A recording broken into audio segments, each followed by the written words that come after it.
আমার হাতে যেটা আছে এটা হচ্ছে মিষ্টি কুমড়া। আব্বু এটা বাজার থেকে নিয়ে এসেছে। আসসালামু আলাইকুম, কেমন আছেন সবাই? আমি কিন্তু সুইট খাবার অনেক পছন্দ করি, তা বলে একটা কাঁচা মিষ্টি কুমড়া এভাবে খেয়ে ফেলবো তা তো হয় না। চলুন এই মিষ্টি কুমড়াটাকে বড় বড় সাইজে পিস পিস করে কেটে বেশি কিছু উপকরণ না দিয়ে সামান্য পরিমাণে সুগার দিয়ে সেদ্ধ করব। আমি তাতে এই রেসিপিটা রান্না করি। চলুন তাতে এই মিষ্টি কুমড়ার উপকারিতা সম্পর্কে জেনে আসি।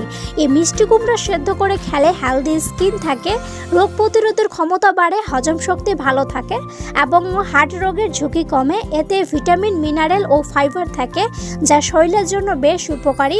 আমার এই রেসিপিটা রেডি হয়ে গেছে, এখন আমি এটা ট্রাই করার পালা। যেহেতু রমজান মাসে আমি ইফতারির শেষে এটি ট্রাই করতে নিয়েছি। অনেক সুইট ছিল, একেবারে আমার পছন্দের খাবারের মতো।